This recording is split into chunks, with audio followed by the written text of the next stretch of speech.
Or what's it doing? We're live. Oh. Okay.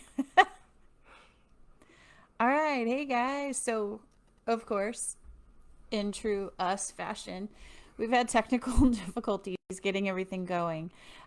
We tried to do this live on YouTube, but apparently they have a 24-hour block before you can go live. So, we didn't know that, or we would have started that process last night. So, here we are. We're going to do our live here on Facebook tonight. So we're hoping that we get some of you that'll join us. So if you're here, go ahead and leave us a comment, or when you jump on, leave us a comment. So we'll just kind of give a little background of what we've been doing this past year with Well, with our YouTube channel. even with this, starting it on Facebook, we hit the go live button, and then there were still a few more button clicks to go through before we got there. That was kind of funny. Keyframe too. Keyframes. So we're hoping this is working because it keeps popping up different messages to us. So What does that mean? if you can see us, frame rate is too low. How do you set it? I don't know. You know how to set that. Let's see if we can figure this out. Stream settings. So if you can see us, please comment so we know that that we're being seen and this is going before we really get started. Coming grayed out. I wonder if it might just be the camera itself. It's probably saying this might not be great, but it's what you use for Zoom, so Okay. it's probably fine. So I don't know how to get that back up to where it was. What if, I don't know, dashboard Yeah. maybe? All right. Okay. We'll get this figured out. All right. So go ahead and kind of talk about how we started this, what we're doing here. Well, how did we start? Well, okay, so we established that we both like watching movies, and we kind of take turns picking the movies, and so we thought, well, and Rhiannon's already got a blog going that talks about various things, taking care of things at home, whether it's about schooling or magic potions that she makes. And then she invited me to write about stuff, and I've written about how I like to bake things, talk about some camera things, and then she said, how about we take it a step further and start a YouTube channel where we just give our opinions on the movies that we watch, and they're from all eras, from the 80s to now. And I'd say there's a, well, I guess we haven't done, we try to go back and forth between newer and older films, and too, so that's kind of how we got started. Keep it pretty simple. It's not your Metacritic review, but just our Our own personal 2 cents on each of the movies. And we enjoy watching movies together, and we have fun reviewing them. So we've done 36 episodes on YouTube so far. So you can go check out our channel, Not Enough Thumbs, on YouTube, and check out all of our movie reviews so far. So we've done 36 different ones. So check those out. Go back, leave comments. If you haven't subscribed yet to our YouTube channel, be sure to jump on and do that. We would appreciate that. You have to smash the subscribe button. That's what all the kids say. Yeah. Okay. All right. So, anyways, this is my favorite month, by the way, because we're watching a movie, a horror movie. Or Halloween-ish themed movie. It doesn't all have to be horror. Even though that's his preference. He prefers the horror movies. And so I'm kind of soaking it in now, because I know when Christmas time comes around, we're going to watch all the really weird Christmas movies. Weird. Yeah, the good movies that come in 2 months. So be sure to catch us again then, because we'll do reviews then, and you'll get good opinions on them from me, and maybe not so good opinions on them from him. I'll be fair. Okay. I'll be fair. All right. Well, I guess we'll go ahead and get started. The first movie we watched was Devil from 2010. This one was a lot of fun. Uh, I had passed over it a bunch of times scrolling through Facebook or whatever we watched it on, and I thought, how good of a movie can it be if it's just titled Devil? But then I watched, Evil Dead and Kung. Was it? No, that's never mind. That's a martial arts movie. I don't know. So the title doesn't mean everything, but apparently this was a film by, I don't want to say M. Night Shyamalan, and it ended up being pretty good. I enjoyed it. So when the movie started, it showed a helicopter view of a city upside down. So you weren't really sure what to That's expect right. from the very beginning. Mm-hmm. We kind of looked at it and thought, what is going to be happening? Is this whole movie going to be framed upside down? But it didn't. Once it got through the credits, it went to regular screen, and it kind of gives just a quick introduction to the main characters, which then proceed into an elevator. Of course, as in any good horror movie, the elevator gets stuck, right? The technicians try to get the elevator unstuck, but supernaturally they can't because there's something stopping them. Everything they would try doesn't work. And then one of the operators kind of gave his opinion of what he thought was going on.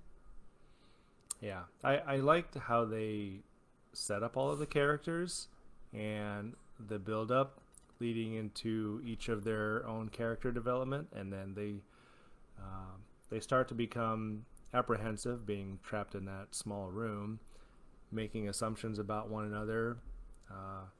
Understandably so, because a couple times the lights go out and then something tragic happens. Somebody has blood on them, or two people have blood on them, one of them being the victim, and one of them allegedly could be the one that was actually attacking him. And you do have the security guards who are honestly trying to help them. But I just liked how they set up each of those situations. That's what I enjoyed most about the movie, because it kept me on my toes and kept me interested. And I think when I was looking up the movie while we were watching it, I saw that M. Night was involved. I was starting to look for him because he Always was doing makes a that for a cameo. while, and he Yeah. had some small part or big part, but he was nowhere to be found. So what ended up being the gist of the movie was these 5 people were trapped in so. this elevator. Each time the lights would supernaturally go off, one of them would end up dead. So then it gets down to the last 2, and they're bantering back and forth to each other, clearly not trusting each other. They both say that they're both innocent. And what you find out is that the devil had taken over the body of one of the passengers in the elevator, and was actually one of the dead, one of the first one to die, I believe, if I remember right. And it ended up coming out that the last guy that survived because he admitted his crime, fessed up to his crime, and all the rest in the elevator had not. So they had fallen because because it's not natural for a person to want to fess up to everything. Yeah. And so they ended up meeting their fate because of that. The devil was coming to collect their soul, and he couldn't collect the soul of the last one because he repented. Yeah, I think that was the legend that the whole story was built on. One of the security guards was aware of it. You could tell he was the religious one, and then the other security guard was not the religious one. But you could tell that they had set it up to where that they had a good relationship, working together for a long time. And every now and then the devil will come around to to claim a soul. That might have been the words they used. Yeah. And was it the person in the elevator? No, it was the investigator that was trying to figure out what was going on, had the connection to the guy that confessed. And then I thought the cool part at the end was that now that he could finally put this guy away, well, he was going to serve time. The guy forgave him, which you don't always see that outcome in a story. How do you forgive somebody who caused a car wreck and have your family, killed his family in a car wreck? Yeah. So that was the very end of the movie.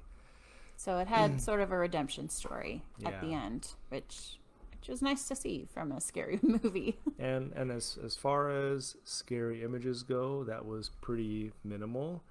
But I would probably classify this as a thriller. What do you think? Yeah, I would say so. More so a thriller than something like The Grudge, where there's lots of for sure. scary, explicit scary imagery and jump scares.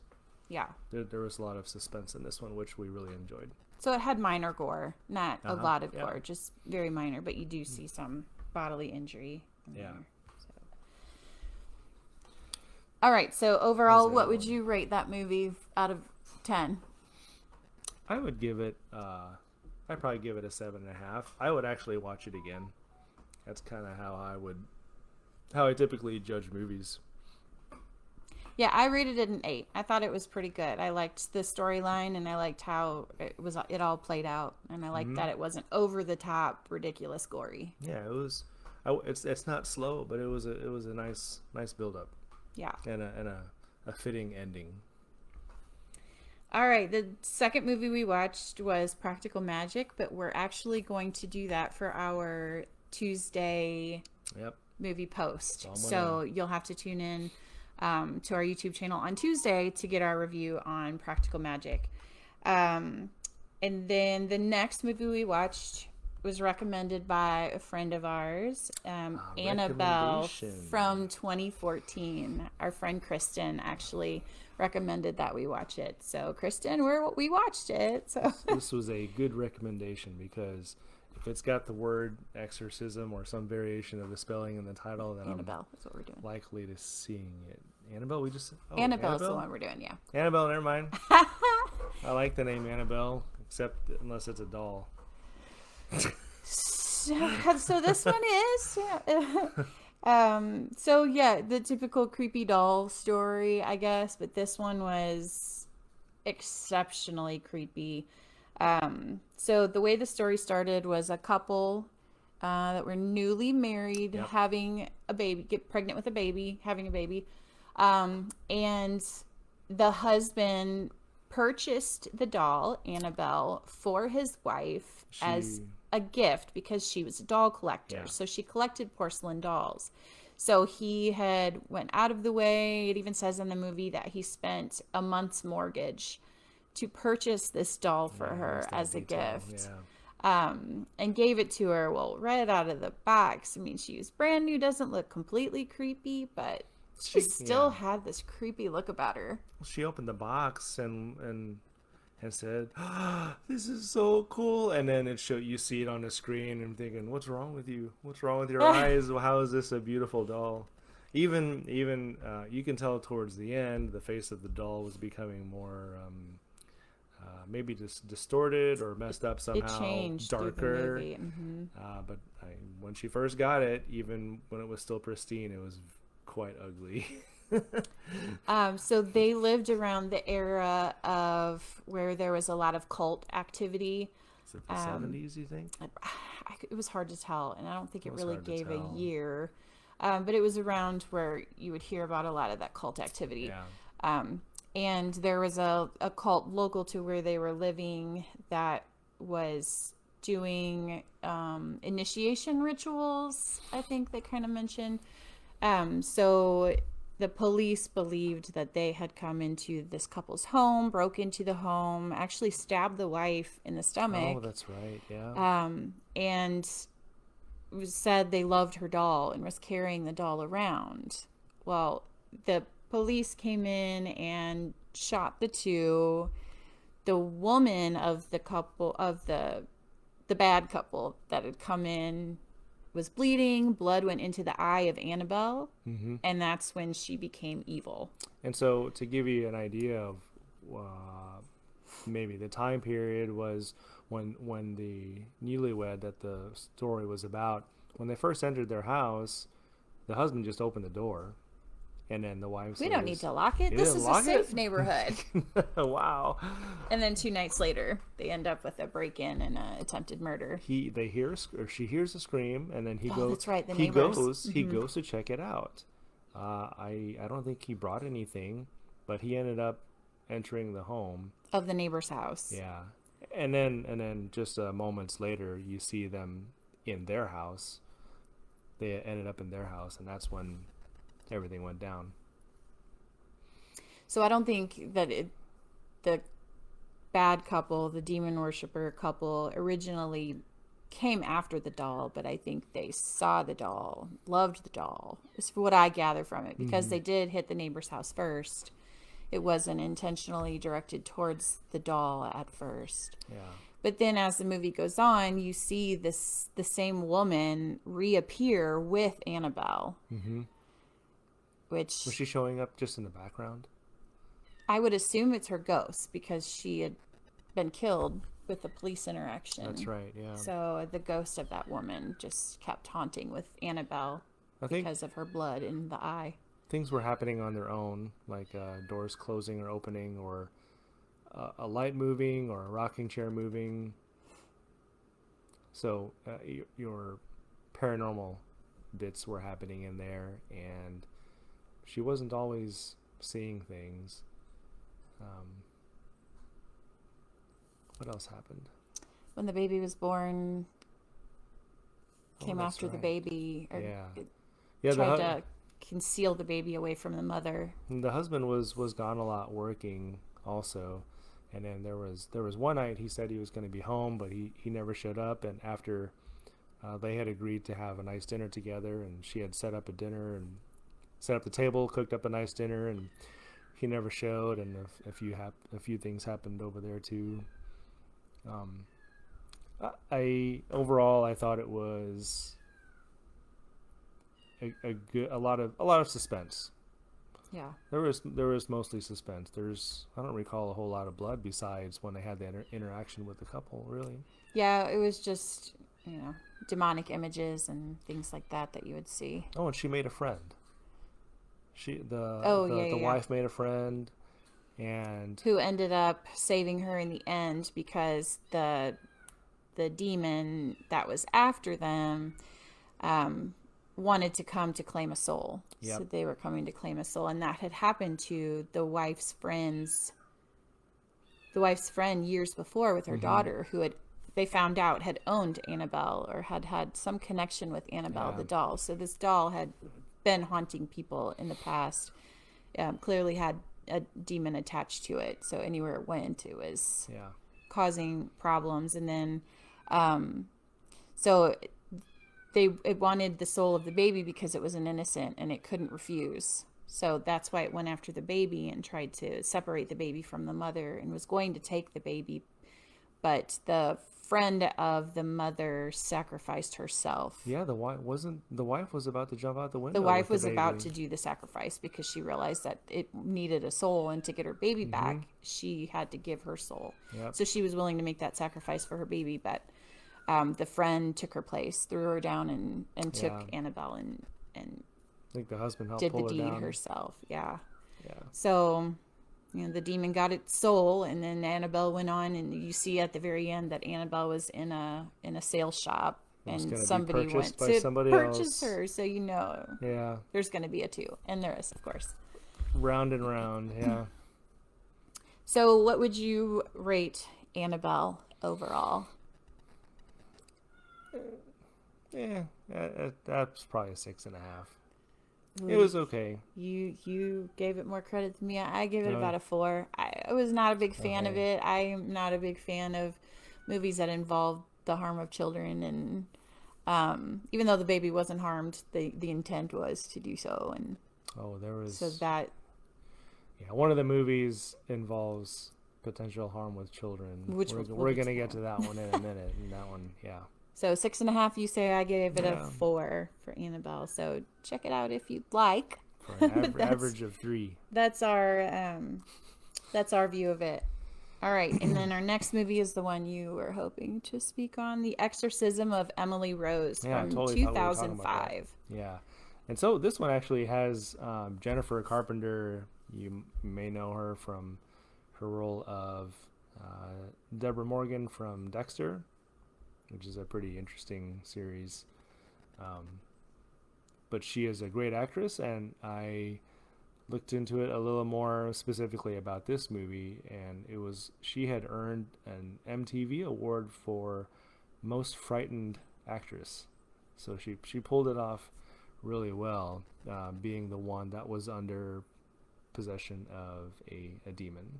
So this story was based off of a true story of a German woman. Yeah. Um, you can actually find some write-ups about it and how they filmed this movie. And I think some of it was on location for the original story, I believe, from what I read.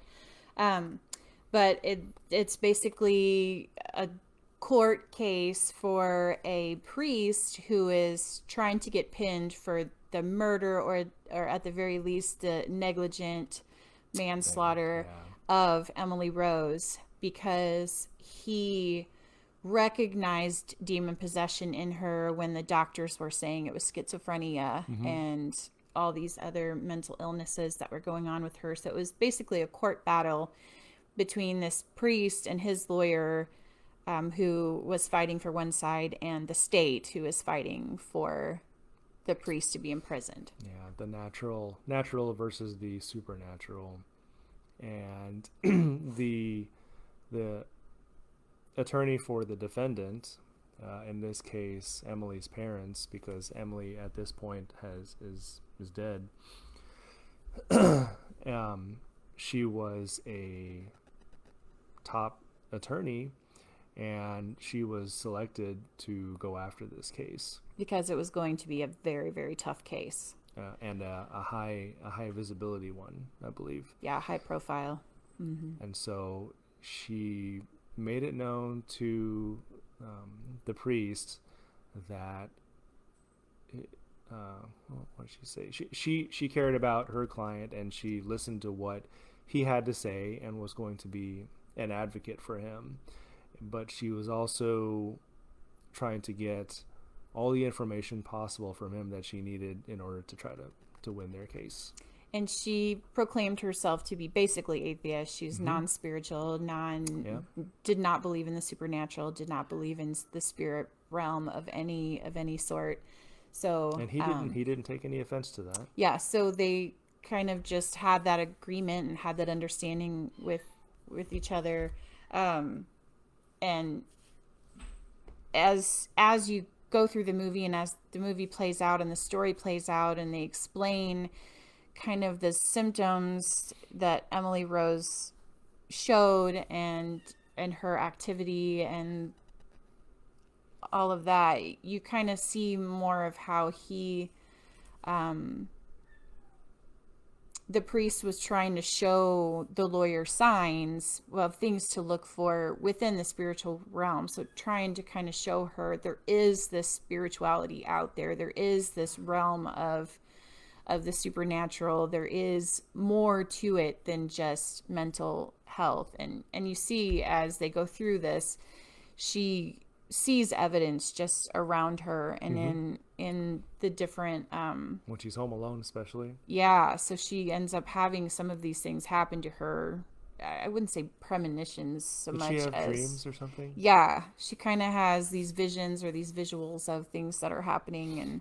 And by the end, she still doesn't proclaim to be spiritual, but she admits that there is a spiritual realm out there surrounding them, and that kind of is what helps them win their case. And they do actually, well, they lose and win the case. So they did consider him neglect, but he had already served. So most cases, as anybody who's gone through a serious case or had followed a serious case, they take years to get through the case. And so that whole time, it didn't really give a timeline. And I couldn't find any time from the original account that took place. Right, but from her death until the end of the trial, he had been imprisoned. So the only time he had out of prison was during the court cases. So in this story, the jury found him guilty.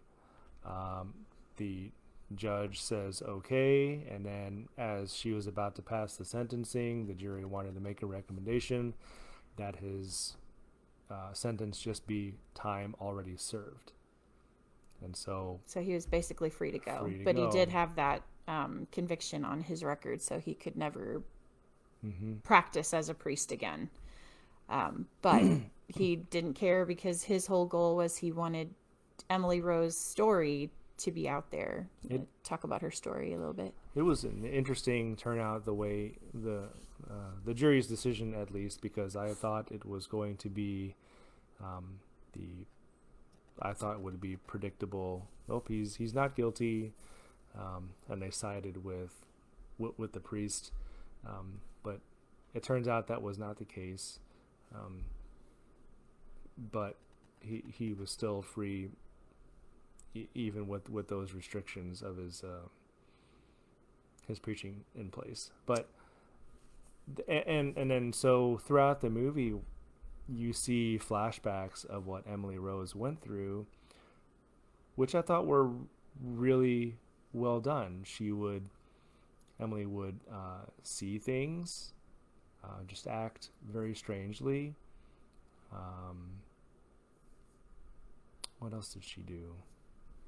It got worse as it did get worse. The condition developed. But she would be stiff-bodied and would just not have control of her body. A lot of contorted. Yeah. That's right, yeah. Her eyes would look glazed, and a couple times rolled back on her head, and just very definitely demonic-looking activity. And then when the priest went in to perform the exorcism to call out the demons, it was clear the demon was speaking and saying its name, and that it was part of Legion and speaking Belial Latin, and all these other been with Judas. So talked about different people, different biblical characters that he had possessed in the past. The thing ended up being that the doctors had put her on these medications that actually block an exorcism from happening. So the exorcisms were not able to be successful. It stated that she had several demons within her, and they were able to exorcise some, but not all. There were 6 left that they could not get out. I think the medications essentially took away her awareness of everything, so she wasn't able to respond to the priest, I guess. Right. And at the end, the priest read a letter that she had written basically the night before she died, about how she saw this light, and she was taken to this tree. I don't remember the exact details, but given the choice. She was given the choice by Mary, Mother Mary, that she could go with Mary to heaven, go to the light, and get rid of all of her suffering, or she could go back to her body, stay in her suffering to tell the world and to try to convince the world of a spiritual realm and show others that there is this spiritual realm out there. And so she chose to go back to her body. The suffering. So the priest considered her a saint, and that she would go down in history as a saint because she, in a sense, sacrificed her own comforts for the greater good. The greater good, I guess. So that was the basic gist of that story. So I thought it was a very well done movie. The acting was great. She's really good. It was a good story without being completely over the top. Some exorcism stories that we've watched have been just like the Pope's Exorcist. Yes. Don't see that one. This one was not like that. This one, or you could see it once. This one was definitely more believable and more where you could feel kind of the drama behind what was going on. So for me, I gave this one an 8. I thought it was well done. I'll say 8.5 or 9. I think she is very well deserving of MTV's most frightened actress. Yeah, so we would definitely recommend you give this one a watch if you like Yeah. this type of movie. Okay, the next one is Mama from 2013. You came across this one. I'm not sure how, just searching, I guess. Yeah, I was kind of looking at the rating or the user reviews on IMDb, and I usually try not to go too deep because you can get a general impression of what a movie is like after the first 3 to 6 reviews. And so we decided to go with it. We had just finished watching, I think, Emily Rose at the time. So we watched this in the same night. So we watched this. We were glutton for punishment that night, watching 2 in a row. And so this is where I wasn't sure what to feel in the very beginning, because it opens up with this father frantically gathering his 2 young girls, probably 2 and 5, or maybe 1 and 4. Yeah, very young, very, very young. It Little doesn't really girls. show why he's scrambling to get out of town. It doesn't. And it's snowing outside. Shoves him in the car, yeah. And it just starts driving, and it shows the car skidding everywhere, and then off the edge of the road into some wooded area, but it covered in snow. The miracle is they survived to begin with, but they essentially found a cabin, an abandoned cabin. The 2 girls and the father were mostly unscathed by the accident, and then the father this is where I got to start. Became really uncomfortable. The father tells his daughter to look out the backyard. This is from within the house, and he's about to shoot her. And but then this thing right before that comes out of the ceiling. He's just taken by this black shadowy figure, and that's the end you see of him. Yeah, so that was, you see a flash of him later as a ghost. He comes back. But anyway, we'll get there.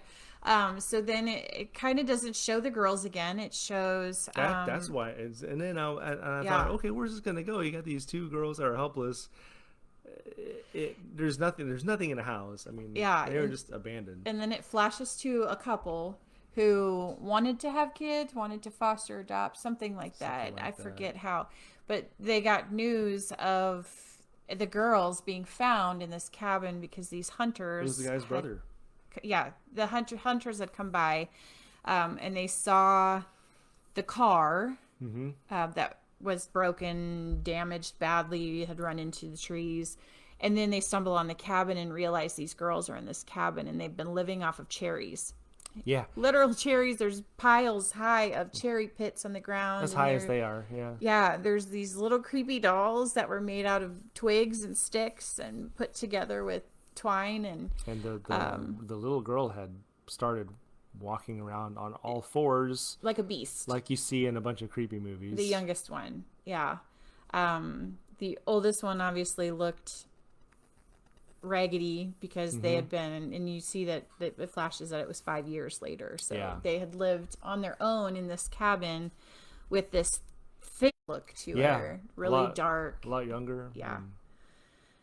Rock star, yeah. and so, but it makes use of a lot of quickness, I guess, or sudden movement. You got the shadowy figure that's far it's a away, lot in the shadows, far away from you, and then just in a split second like that, it's in your taken from her. She took the baby and ran and ended up falling off of a cliff. With the baby. She had no place to run and didn't want to get caught. So she just kept running and ran off this cliff with the baby. She, of course, went to her death into the rocks and water down below. The baby ended up getting stuck on a tree limb on the way down. Jutting out this cliffside. Died there, you find out. So the whole story was Mama was trying to find her baby. And because she couldn't find her baby, she found these 2 girls and kind of took them as her own. And the littler one really took to her Mama character. because that's all she knew. She was a baby when her dad died. So creepy. So it was the only Mama really she ever knew, the only person that she ever... The older one was trying to get her back to reality because she was adapting to living a normal life, whereas her younger sister was not, unfortunately. Right. And so that I think that was, now that we're kind of talking about the end of the movie, I felt like that was the saddest part of the movie, was when the sisters got separated. They So how they got separated was yeah, the girlfriend of their uncle found the baby in an archive within the this mountain of archives. I mean, yeah it's like a Sam's in the Club of police archives. station or somewhere. It was huge. But she ended up taking the box and found the baby inside. So she, at the end, ended up presenting the baby to Mama as kind of a, here, I'll give you this. You give me these children back because they're not yours. This is yours. She was about to take both. And and Mama was then going to be happy and take her baby and go. But then the youngest girl yelled, Mama, and Mama turned and decided that she wanted her. Lily was her name. They came back and claimed Lily. So sad. As her baby. And Lily tried to get the older sister to go with her with the Mama, so Mama was going to take them off the cliff like she had died. So she hovered there for a little while over the water. She's off the ground at this point. With the girl. The girl is just adored with her, just loving her. And then the bigger sister knew she would be separated from her sister, and of course that was the fate. Mama took Lily, and you see them vanishing off into. So I think the story was well told, but I actually don't think I would watch it again. Yeah, no, I think it was a one and done for me too. Yeah, mostly because of the ending. I mean, you had a lot of good build up there, but I didn't like the ending, and sometimes that'll be enough to turn off any more rewatching. Yeah, I think it was a well done movie, and I think the acting was good, and the child actors were very good. For as small as they were, they did a very good job of portraying their parts. So I actually gave the movie a 7 because of that, because I thought that the acting, especially from the children, was very, very good. But I think it was definitely a one and done movie for me. I would not have any desire to watch it again. Yeah. I probably rate it about the same as well. I'd give it a 7. Mostly because of that ending. All right, so, if you want to risk it, give it a watch and see if you'd rate it the same as us, or I think it's worth seeing at least once. It's a decent story. If you're looking for a decent story that's not super, super gory, that would be a good one. All right, the next one, we said they're not all going to be scary. So the next one was recommended by my friend Tiffany, Spookly the Square Pumpkin. So scary. He was actually camping with one of our boys, and me and our youngest two watched it. It was a cute little movie. It's basically about this pumpkin patch, and all the pumpkins talk and interact with each other. And all the other pumpkins in the see what I get? All the other pumpkins in the pumpkin patch were, of course, round. They stumble upon this square pumpkin, and they make fun of him because he's different, because he's square. He's not round, so he's not cool. He's not special. He's just a square, like George Washington. So they have these pumpkin contests that they have together, and of course he would never win because it's all about them being round and rolling and going and doing and all of these things. So but at the end it shows that they all get into this compromised position where they're going to end up rolling down this hill to their death into the river. And Spookly, which is the name of the square pumpkin, Spookly actually, because he's square, he's able to stop the wagon that they were on and going down, and because it didn't roll, so he was able to stop the wagon and save all of these round pumpkins who were making fun of him all this time. So yay at the end, Spookly saved the day, and because he was unique and because he was special and because he was different, he was able to save the day for the rest of the pumpkin patch. So it was a cute little movie. Sounds like something I would watch with the girls. Our girls loved it. They thought it was really cute and really fun, and so it would definitely be, if you've got kids, that would definitely be one to check out and to kind of see that everybody is special, and you can find your place and find your niche in a way to help others. So that's kind of the gist of that story. Okay, and the last thing we want to talk about is not actually a movie. It's more of a series, which we like to hit on some series too. The Chilling Adventures of Sabrina, weird 2018. Series. So obviously it's been a few years going for this one. We haven't watched all of the episodes. We're still working on that last season, but we'll kind of talk about our opinions. So it started, so if you know the original Sabrina series, it is nothing like that. The characters' names are the same. Yeah, that's you about still it. have Salem, you still have, but that's about where it ends. Everything else is completely different. It's very dark. Dark's about the best Yeah, word for it. Very dark, very sad, very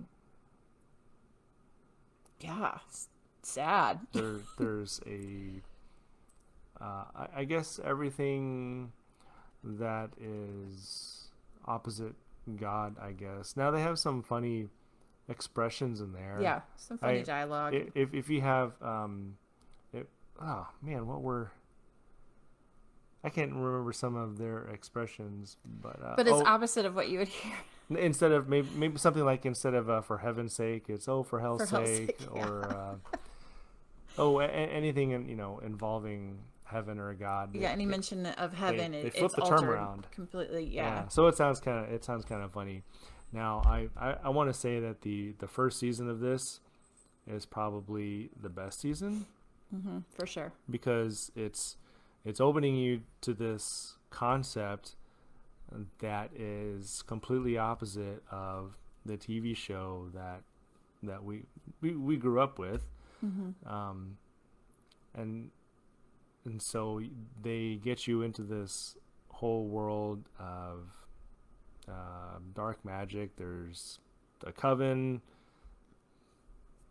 witches obviously, and people that are at the just underneath Satan, I guess, underneath the ranks of Satan. And then what's interesting is that later on, maybe 2 seasons later or something like that, you find out that there's a group of pagans who they actually butt heads with. Yeah. Which is really strange. Yeah. So you got the Church of Satan. Is it called the Church of Satan? Uh-huh.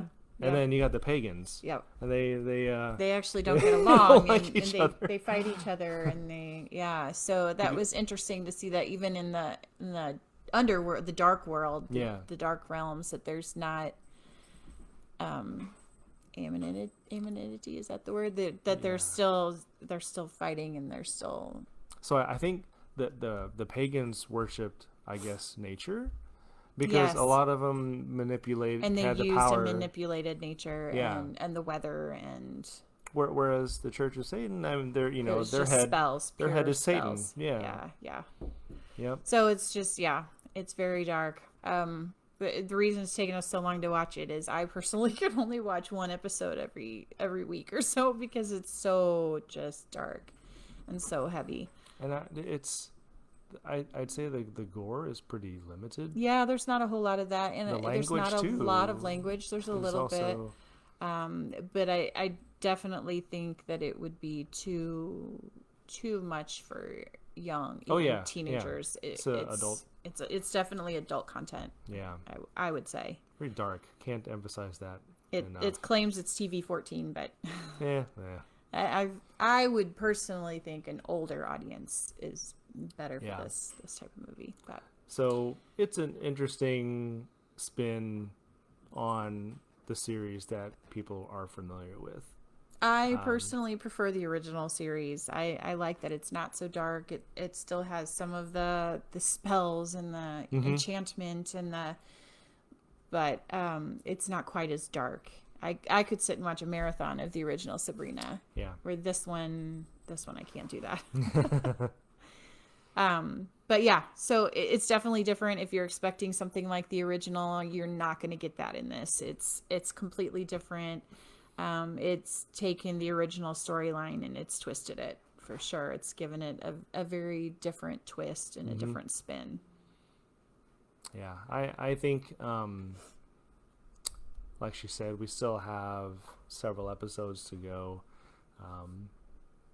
Overall, probably give it a 6. Some of that rating is coming from how I thought the progressing seasons have gone. Yeah, I think my favorite is the first one, how they open it up. Yeah. If they could have wrapped it up in one season, I think that would have been great. I agree. I agree. Because it got really weird. It did get weird. Yeah, so I would probably give it a 5.5 to a 6 as well. Because of the weird factor. It just went downhill as they kept trying to add on seasons. Kind of like Walking Dead. Walking Dead should have been 5 or 6 seasons at most, and then done. Not 13 seasons and 5 spinoffs. Yeah. Whatever it was.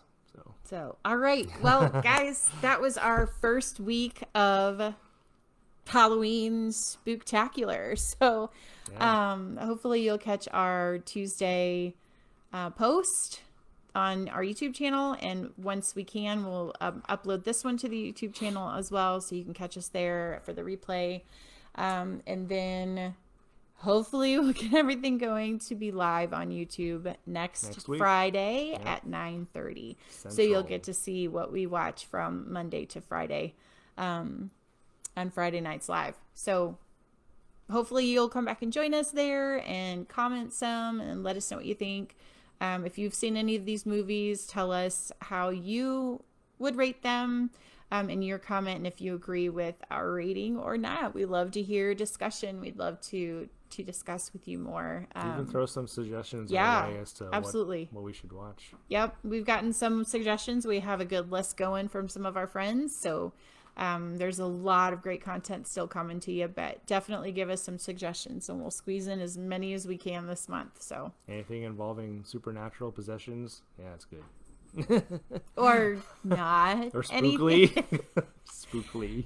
Anything that could be remotely considered Halloween-y, we would be more than happy to watch and review. So thanks for tuning in. Thanks for coming back and watching the replay. And we'll catch you on Tuesday for our YouTube videos. That's right. See you next time. Bye.